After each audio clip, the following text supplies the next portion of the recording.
देखा बीजेपी राज्य सभापति मनमोहन सामल को प्रेसमिट। मुखपात्र दिलीप भाई, सत्य भाई एवं सुजीत भाई, उपस्थित समस्त सांबादिक भाई और भौणी मैंने आज देश भारतीय जनता पार्टी एनडीए नेतृत्वाधीन आमर सरकार तृतीय पाली आरंभ होइछि एवं तृतीय पालीर 100 दिन गतकाली 100 दिन अतिक्रांत होइछि एवं ये 100 दिन अवसर रे ओडिशा रे मध्य सरकार 100 दिन आगामी काली हम आम से मझी दिन में बसचि आमर समस्तंकर गतकाली प्रधानमंत्री ये 100 दिन शपथ ग्रहण उत्सव रे जोग देइथिले पुणी काली मध्य 100 दिन केंद्र सरकार एवं आम सरकार 100 दिन पूर्वा पूर्व से आम सांगे ओडिशा रे जन्मदिन में कटैथिले तेणु ओडिशा प्रदेश तरफ भारतीय जनता पार्टी तरफ ओडिशावासी तरफ आम ओडिशा आगमन एवं ओडिशा रे जन्मदिन कटैथिबा कारण आमर समस्त तरफ मु शुभेच्छा अभिनंदन ज्ञापन करुच्ची।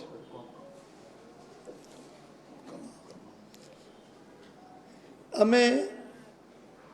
आम सरकार हवा दिन प्रति वर्ष आमे रिपोर्ट कार्ड वर्ष थरे दो प्रधानमंत्री देश रे कोनोसी प्रदेश रे आमर 100 वर्ष रे आमे कौन कलु प्रथम वर्ष द्वितीय वर्ष तृतीय वर्ष चतुर्थ वर्ष एमती 10 वर्ष हिसाब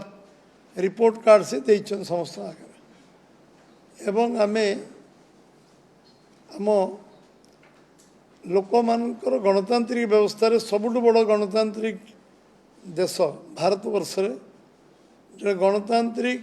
व्यवस्था रे विश्वास करथुआ भारतीय जनता पार्टी और ता दलर नेता यशस्वी प्रधानमंत्री नरेंद्र भाई मोदी आम 60 वर्ष पर प्रथम थर 60 वर्ष पर प्रधानमंत्री भाव में तृतीय थर लगातार प्रधानमंत्री हबार सौभाग्य भारत वर्षर 140 कोटी लोकों आशीर्वाद शुभेच्छा कारण भारतीय जनता पार्टी को मिली नरेंद्र भाई मोदी को मिली लगातार तृतीय थर प्रधानमंत्री और सौभाग्य ये 60 वर्ष भीतर क्या मिली ना गोटे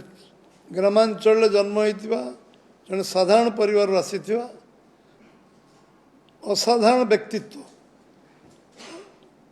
भारतीय जनता पार्टी आम विचारधारा तैयारी करथिबा जने व्यक्ति को देश एवं विश्वर सबु लोक नेता बोली स्वीकार करवा छोट छोट विषय टू आरंभ कर बड़ विषय रे देश को पृथ्वी को मार्गदर्शन करथुआ जड़े यशस्वी प्रधानमंत्री भारत वर्ष रे बीजेपी आम सरकार नेतृत्व नौ आमर एटा गर्व एवं आम समस्त एटा आम खुशीर विषय आमे संकल्प पत्र कहीलु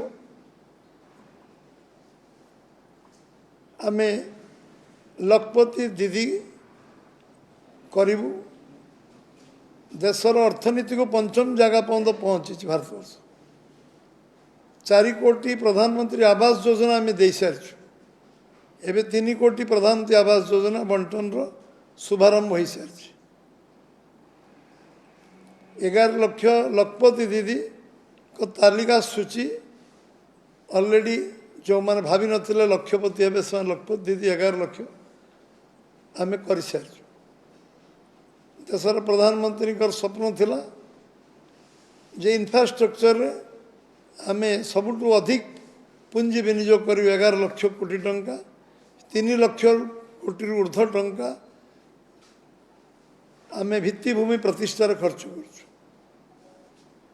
करें विभिन्न कॉरिडोर कनेक्टिविटी ଏବଂ ଏ ବାବଦରେ ଆମେ 3 ଲକ୍ଷ କୋଟି ଟଙ୍କା ଖର୍ଚ୍ଚ କରିସାରିଛୁ। ରେଳବାଇରେ ଗୋଟେ ବୈପ୍ଳବିକ ପରିବର୍ତ୍ତନ ଆରମ୍ଭ ହୋଇଛି। ରେଲୱେରେ ବିଭିନ୍ନ ଜାଗାରେ ନୂଆ ଟ୍ରେନ୍ ଚଳାଚଳଠୁ ବନ୍ଦେ ଭାରତ ଟ୍ରେନ୍ଠୁ ଆରମ୍ଭ କରି ଏବେ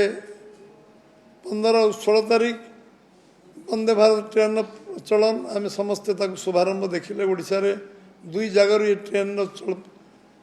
ଚାଲିଲା ସମସ୍ତେ ଆମେ ଅନୁଭବ କରିଛୁ। ଦେଶର ଆମେ ଦେଶରେ ଆର୍ଥିକ ସ୍ଥିତି ଅଭିବୃଦ୍ଧି କରିବା ପାଇଁ ଆମ ଦେଶ ବିକଶିତ ଭାରତ ହେବ તે ପ୍ରକ୍ରିୟାରେ ଏବେ ଆମେ ସବୁ ଯେଉଁ କାର୍ଯ୍ୟକ୍ରମ ହାତକୁ ନେଇଛନ୍ତି ପ୍ରଧାନମନ୍ତ୍ରୀ, ଆମେ ସବୁ ଘରକୁ ବିଦ୍ୟୁତ୍ ସଂଯୋଗ କରିବା, ସମସ୍ତଙ୍କୁ ଗ୍ୟାସ୍ ଯୋଗାଇ ଦେବା ଏବଂ ସମସ୍ତଙ୍କୁ ସର୍ବନିମ୍ନ ମୌଳିକ ସମସ୍ୟା ଯୋଗାଇବା, ଏ କାର୍ଯ୍ୟକ୍ରମ ଆମେ ପ୍ରଧାନମନ୍ତ୍ରୀ 100 ଦିନ ଭିତରେ ହାତକୁ ନେଇଛନ୍ତି। ଏଥିରେ ଯେଉଁ ଆମେ ବିଶ୍ୱକର୍ମା ଯୋଜନାକୁ ତ୍ୱରାନ୍ୱିତ କରୁଛୁ। ଗତକାଲି ସଭାରେ ପ୍ରଧାନମନ୍ତ୍ରୀ ଏଠି ଉଲ୍ଲେଖ କରିଛନ୍ତି। ବିଶ୍ୱକର୍ମା ଗୋଟିଏ ବର୍ଷ ଭିତରେ ରେକର୍ଡ ସଂଖ୍ୟକ ଯୁବକ ତାଲିମ ଦିଆ ଆରମ୍ଭ ହୋଇଛି। ବିଶ୍ୱକର୍ମା ଯୋଜନାକୁ କ୍ରିୟାଶୀଳ କରିବା, ଯୁବକମାନଙ୍କୁ ଆତ୍ମନିର୍ଭର କରିବା ଏବଂ 2 ଲକ୍ଷ କୋଟି ଟଙ୍କାର ପ୍ୟାକେଜ ଯୁବକମାନଙ୍କ ପାଇଁ ଘୋଷଣା କରିବା, ଇଏ ଗୋଟେ ବହୁତ ବଡ଼ ଭୂମିକା ନେଇଛନ୍ତି। ଏବଂ 1 କୋଟି ଯୁବକଙ୍କୁ ବଡ଼ କମ୍ପାନୀରେ ଯେଭଳି ଭାବରେ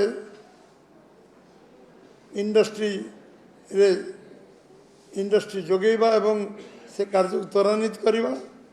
9.5 କୋଟି ଲୋକଙ୍କୁ କିଷାନ ସମ୍ମାନ ଯୋଜନାରେ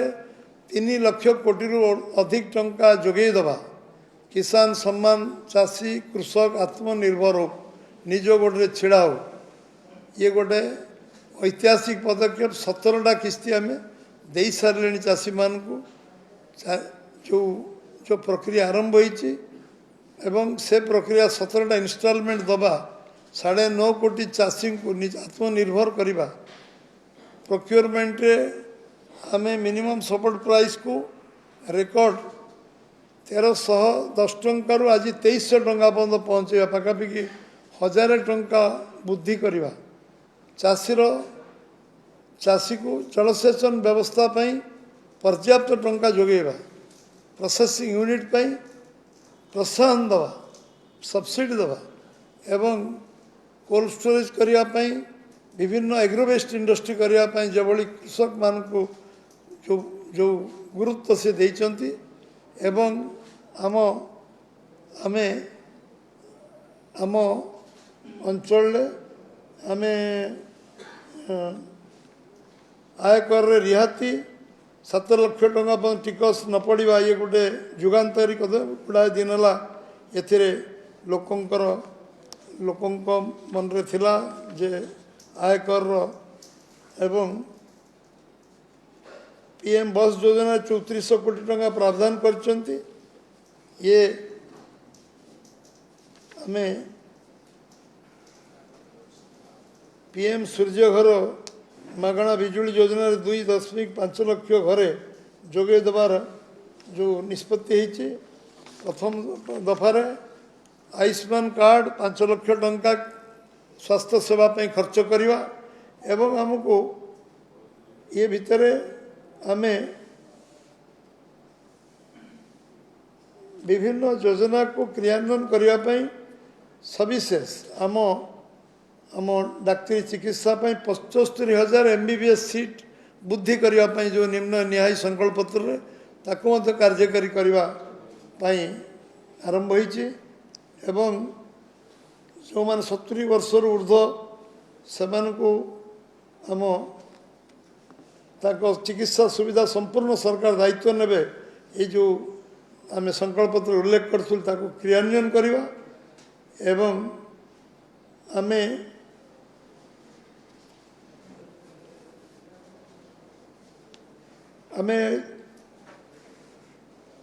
आम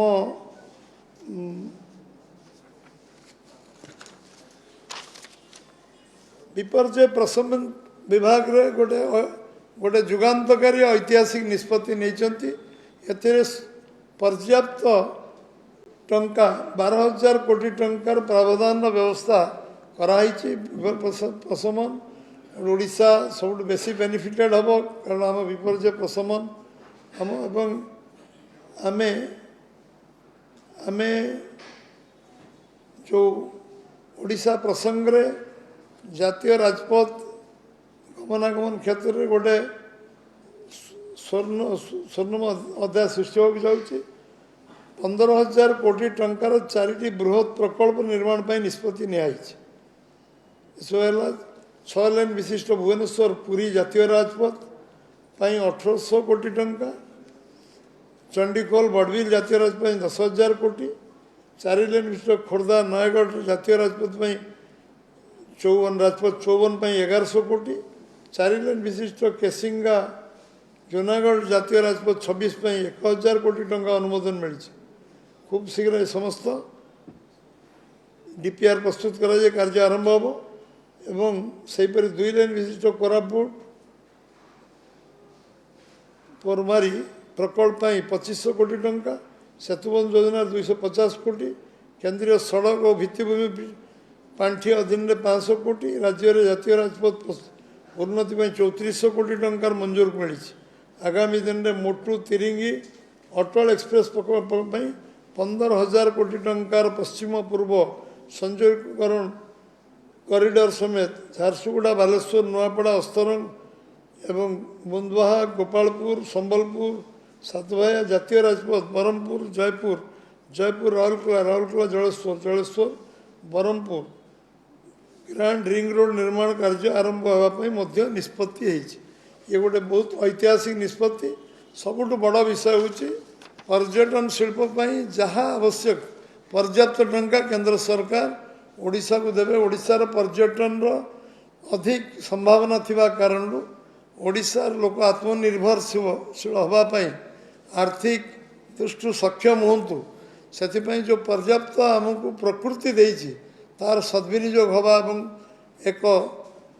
ओडिशा गोटे टूरिस्ट पॉइंट हम पृथ्वीर नक्शारे से जिते आवश्यक अर्थ केंद्र सरकार जोगे देवे ये केंद्र सरकार ये योजना भीतर अच्छी रेलवे क्षेत्र में हमको 10,586 कोटी सर्वकालीन सर्वाधिक आर्थिक अनुदान ओडिशा को दिखाई केंद्र देती 10,586 कोटी ये सब मार्च मास सुधा खर्च हम राज्यर आम 70% रेल लाइन विद्युतकरण हो सारी ये गोटे बड़ अचिवमेंट आम आम दाबी करूँ सब इलेक्ट्रिफिकेशन हो 59 स्टेशन अमृत स्टेशन भाव में विकसित करा अधिक जी हो अधिक एवं ये विषय आम समस्ते जानी ये ओडिशार मात्र 100 दिन भितर आम आज 19 दिन में पहुँचु आम भक्त मान पूरी 4 द्वार खोलियापाई कहूँ 8 घंटा भितर से द्वार खोली सारी 500 रिवॉल्विंग फंड देवाई कहूँ आम दे सारी एवं रत्न भंडार खोलियापाई कहूँ रत्न भंडार खोली सारी एवं ओडिशा अस्मिता 200 कोटी टंकार बजेट प्रोविजन हो सारी कर्पस फंड हो सारी निर्माण श्रमिक दुर्घटना 4 लाख रु 6 लाख होती स्वाभाविक मृत्यु 2 लाख रु 3 लाख वृद्धि कराई 80 वर्ष वयस्क 80% दिव्यांग मासिक 3500 टंका पेंशन पाइबार संकल्प उल्लेख करूँ आम बजेट प्रोविजन कर सारी शिक्षा क्षेत्र आदिवासी छात्र छात्री आम ड्रप आउट को कमेवाई योजना रे आम वार्षिक 5,000 टंका दबार सरकार व्यवस्था करचंती लोकसभा भवन विधानसभा रे सांबादिक मानकर प्रवेश को पुणे अनुमति दिखाई निष्पत्ति निहाई आम एवं जनशुणानी आरंभ होती नुआ सरकार प्रथम बजेट विकसित ओडिशार मूलदुआ पड़ी चाषी सीएम किसान योजना रे किसान सम्मान योजना रे 46 लाख चाषी को 2000 टंका करी प्रथम किस्ती आरंभ होती चाषी माने धान क्विंटाल पिछा 31 टका पाइबार नीतिगत निष्पत्ति हो सारी जलसेचन व्यवस्था